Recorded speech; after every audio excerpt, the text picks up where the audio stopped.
Hello' guys, সকলোকে কাতি বিহুৰ বহুত বহুত শুভেচ্ছা উল্লেখ জনালোঁ। আজি সকলোৱে হয়তো গধূলি সকলোৰে ঘৰত নাম কীৰ্তন হ'ব, আমাৰ ঘৰতো হ'ব। বাকী আৰু আপোনালোকে সকলোৱে তুলসীৰ তলত চাকি জ্বলাব আৰু আমাৰ এইফালেও জ্বলোৱা হয়। আমাৰ ৰাইজে মানে এঘৰ এঘৰকৈ নাম কীৰ্তন কৰি আহি আৰু আমাৰ ঘৰতো পাবহি, সেনেকৈ আৰু ৰাতি অকণমান দেৰি হয়। তাৰপিছত বাকী আপোনালোকে মানে কেনেকুৱা ধৰণৰ কি উদযাপন কৰে গধূলি সময়ত সেইটো আপোনালোকে জনাব, কমেণ্টত জনাই দিব। আৰু ৰাতিপুৱা মানে বহুতখিনি কাম কৰিব লগা থাকে ঘৰত, চোতাল এনেকৈ মুচিব লগা থাকে, ঘৰ মুচিব লগা থাকে। কিন্তু মানে মই অকণমান ৰাতিপুৱাই ওলাই গৈছিলোঁ, অকণমান কাম আছিল। তাৰপিছত গৈ থকা ভিডিঅ'টো আপোনালোকক দেখুওৱা নহ'ল, কিন্তু এতিয়া বাকীখিনি আৰু কেনেকুৱা ধৰণৰ কি কৰা হৈছে ঘৰত সেইখিনি দেখুৱাম। আৰু ৰাতিলৈকে গধূলিলৈকে কি কৰা হ'ব সেইখিনিও দেখুৱাম, ৰাইজৰ মানুহ অহাৰ পিছত দেখুৱাই থাকিম। কিন্তু সম্পূৰ্ণ ভিডিঅ'টো সকলোৱে চাই থাকিব। এয়া আগৰে পৰম্পৰা হিচাপে চলি আহিছে আমাৰ ঘৰত বা সকলোৰে ঘৰত, হয়তো পুৰণি কালৰ পৰা আইতা ককাহঁতৰ দিনৰ পৰাই চলিছে যে কাতি বিহুৰ দিনা ৰাতি যিহেতু তেল মছলা পিঁয়াজ আদি খাব নালাগে হিচাপমতে, সেইটোৰ কাৰণে মানে আমাৰ এয়া সৰু কচুৰ পোৱালি আৰু ঘৰতে মানে ৰোৱা আছিলে আমাৰ, তাৰ সেইটো উঠাই আনিছে দেউতাই, সেইটো মানে মা এতিয়া চেলাই আছে বনাব। আৰু ইয়াতে মই টিউশ্যনত আহিছিলোঁ, ওচৰতে বন্ধ আছে যদিও আহিছিলোঁ আৰু ওচৰতে, ঘৰৰ ওচৰতে হয়।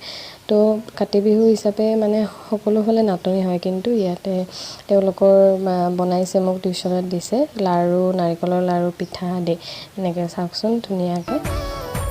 বাকী তাৰপিছত টিউশ্যনৰ পৰা ওলাই আহিলোঁ, আহোঁতে অকণমান আবেলি হ'ল, গধূলি চাকি জ্বলোৱাৰ সময় হৈ আহিছিল।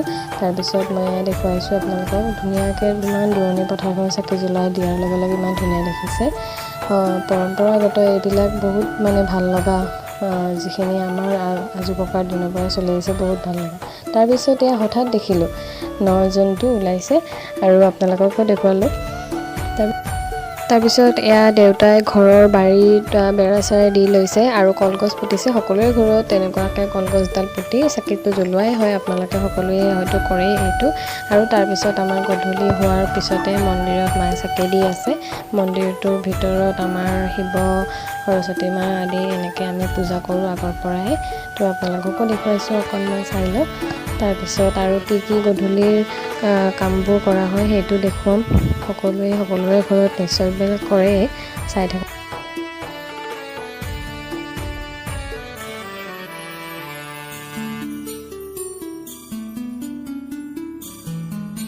ইয়াৰ পিছত মই আল্পনা আঁকি ভাল পাওঁ, ৰংগলী। তো দেৱালী হওক, কাতি বিহুত হওক, মানে চোতালত মই আঁকোৱেই এনেকৈ। এয়া চাওকচোন, মই চেষ্টা কৰিছোঁ আঁকিবলৈ, ইমান ধুনীয়াকৈ বাৰু নাজানো, তথাপিও আঁকিব চেষ্টা কৰিছোঁ আৰু আপোনালোকক দেখুৱাই আছোঁ। গোটেইখিনি ভিডিঅ'টো সম্পূৰ্ণকৈ আপোনালোকে চাব, ৰখি নোযোৱাকৈ। বাকী নতুন আকৌ বেলেগ ধৰণৰ ভিডিঅ' দিবলৈ চেষ্টাই কৰি আছোঁ মই, এতিয়া চাই থাককচোন। কেনেকুৱা হৈছে কমেণ্টত জনাব, ৰংগলীটো আল্পনাটো কেনেকুৱা হৈছে জনাই দিব মোক। এয়া ভালকৈ দেখুৱাইছোঁ অকণমান। আৰু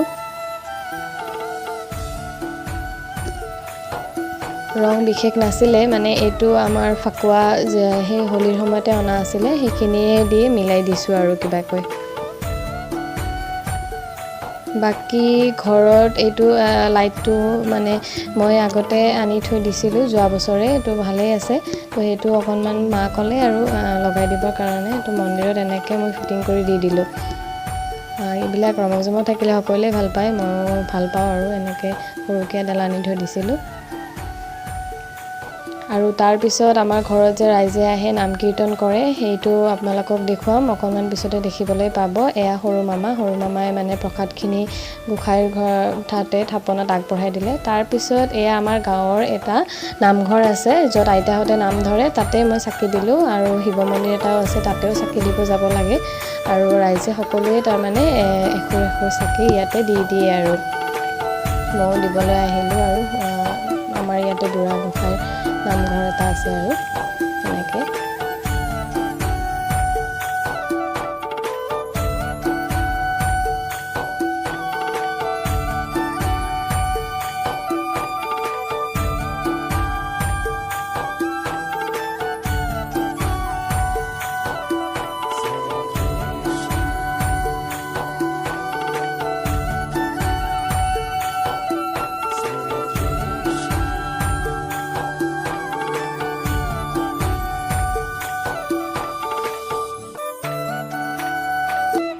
ইয়াৰ পিছত দেখুৱাইছোঁ আইতাই আমাৰ পুথি পঢ়ি আছে ঘৰতে, ৰাইজ অহাৰ আগতে মানে আইতাই চাকি জ্বলাই দি পেলাই কলগছৰ ওচৰতে গৰুতে চাগে থাপনা পুথি পঢ়ি আছে আৰু সেইটো চাই লওকচোন, ধুনীয়া পুথি পঢ়ে আমাৰ আইতাই।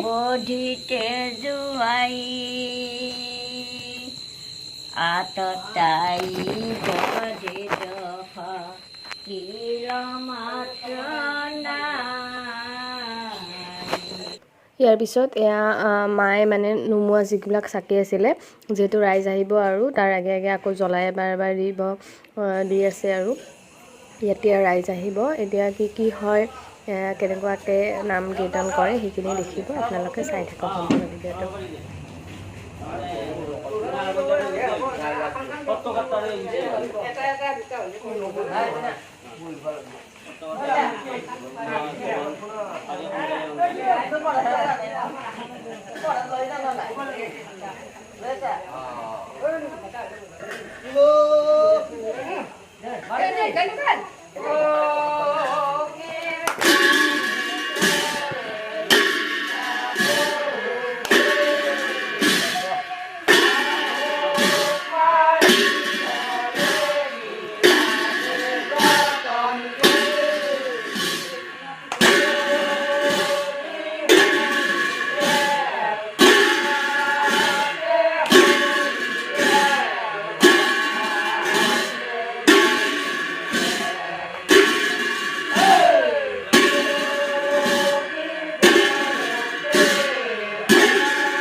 ৰাইজ গুচি যোৱাৰ পিছত এতিয়া প্ৰসাদ বিতৰণ কৰি থৈ গ'ল আৰু গৃহস্থৰ কাৰণে কিছু থৈ গৈছে, এয়া দেখুৱাই দিছোঁ অকণমান।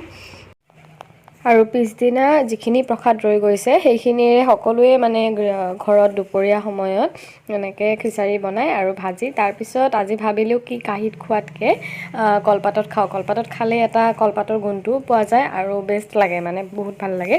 তো দেখুৱাই দিছোঁ, কলপাতত খিচাৰি ল'লোঁ, তাৰপিছত ভাজি পটল আলু কাচকল এনেকৈ ভাজিছে আৰু লগত আচাৰ লৈ।